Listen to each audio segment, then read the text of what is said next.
வணக்கம் ஃப்ரெண்ட்ஸ், இன்னைக்கு இந்த வீடியோவில் ஜாக் ஃப்ரூட் சீடை வச்சு டேஸ்டியான ஒரு சப்பாத்தி செய்து காட்ட போகிறேன். இது பண்ணுறதுக்கு முன்னாடி ஜாக் ஃப்ரூட் சீடில் எதெல்லாம் ஹெல்த் பெனிஃபிட்ஸ் இருக்குன்னு பார்க்கலாமா. ஜாக் ஃப்ரூட் சீடில் பார்த்தீங்கன்னா அதிகமான அளவு carbohydrate, protein, dietary fibre, vitamin B complex இதெல்லாம் இருக்குது. இதில் இருக்கிற நியூட்ரியன்ஸ் வந்து கொலஸ்ட்ராலை ரெடியூஸ் பண்ணுறது மட்டும் இல்லாமல் டைஜஷனையும் இம்ப்ரூவ் பண்ணுது. இப்போ அந்த ஜாக் ஃப்ரூட் சீட் சப்பாத்தி எப்படி பண்ணுறதுன்னு பார்க்கலாமா.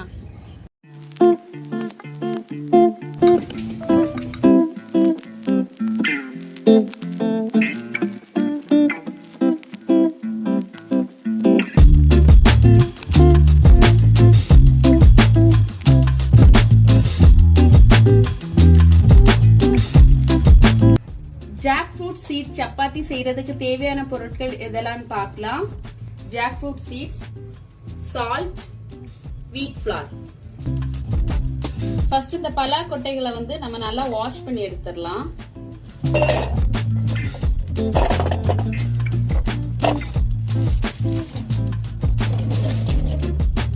இந்த பலா கொட்டைகளை நம்ம நல்லா வாஷ் பண்ணி எடுத்தாச்சு. இப்போ இந்த பலா கொட்டைகளை ஒரு பிரஷர் குக்கர்ல ஆட் பண்ணிடலாம். சப்பாத்திக்கு தேவையான உப்பை இது கூட ஆட் பண்ணிடலாம். மூழ்கிற அளவு தண்ணி ஆட் பண்ணிடலாம். ஸ்டவ் ஆன் பண்ணிக்கலாம். குக்கர் அடுப்புல வச்சிடலாம். மூடி வச்சிடலாம். ஒரு 3 விசில் வர்றது வரைக்கும் இருந்து வேகட்டும்.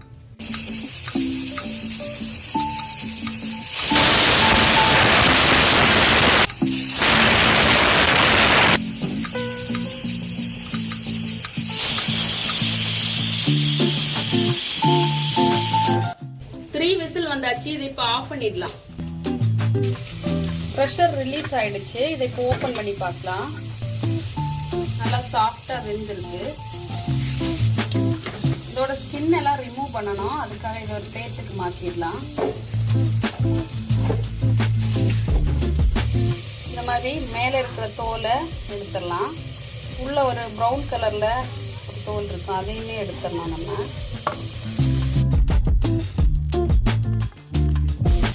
வேக வச்சுட்டு எடுத்தா ஈஸியா நமக்கு இதை எடுத்துடலாம்.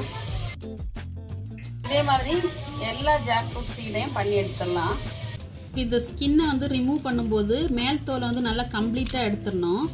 உள்ள இருக்க அந்த ப்ரௌன் கலர் தோல் வந்து நம்மளால முடிஞ்ச அளவு எடுத்துடலாம். கொஞ்சம் கொஞ்சம் இருந்தாலும் பரவாயில்ல, இந்த அளவு எடுத்தாலே போதும். இந்த சீட்ஸ் எல்லாம் நல்லா ஸ்கின்னை ரிமூவ் பண்ணி எடுத்தாச்சு. இதை இப்போ ஒரு மிக்ஸி ஜார்ல ஆட் பண்ணிடலாம்.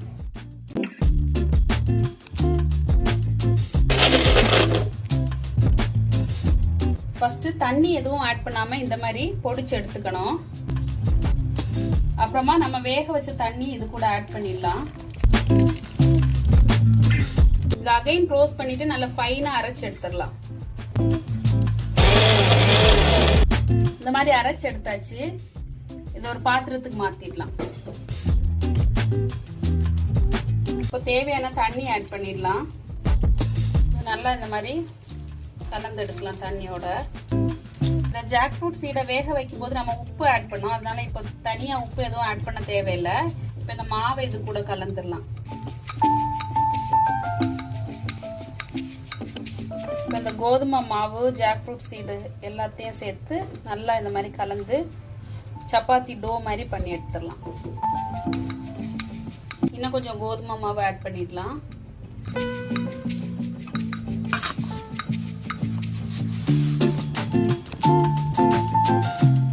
சப்பாத்தி டோ ரெடி பண்ணியாச்சு. இதை இப்போ குட்டி குட்டி உருண்டைகளா செய்து எடுத்துடலாம்.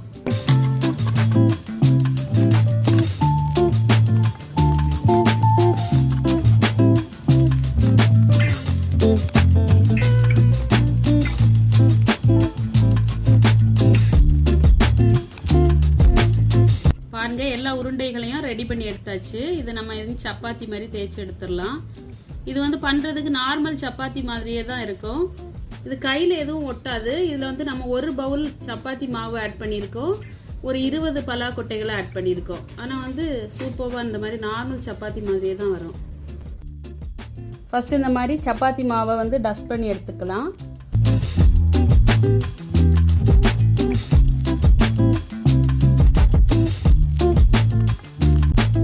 எல்லா சப்பாத்திகளையும் இந்த மாதிரி தேய்ச்சி எடுத்துடலாம்.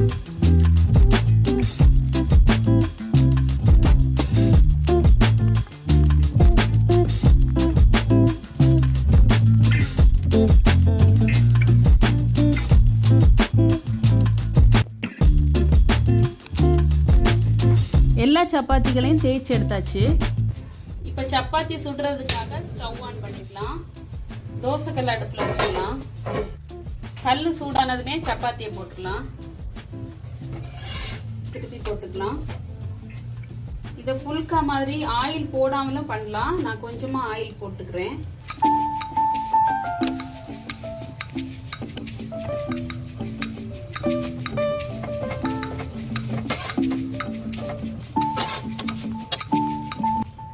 இது வெந்தாச்சு. இப்போ இதை பிளேட்டுக்கு மாற்றிடலாம். நெக்ஸ்ட் சப்பாத்தி போட்டுடலாம்.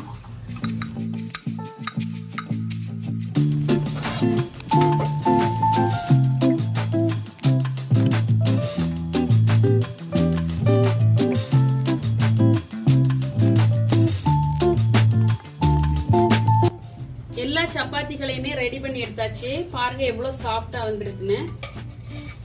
இப்ப தக்காளி தொக்கு கூட சர்வ் பண்ணிடலாம்.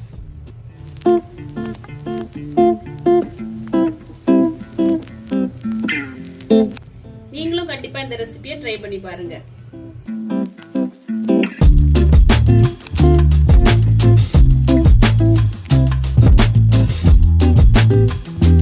இந்த வீடியோ பிடிச்சிருந்தா லைக் பண்ணுங்க. இன்னும் இதே மாதிரி வீடியோஸ் பார்க்கணும் இந்த சேனலை சப்ஸ்கிரைப் பண்ணுங்க. கூடவே பக்கத்தில் இருக்க பெல் ஐக்கானை கிளிக் பண்ணுங்க. தேங்க்யூ.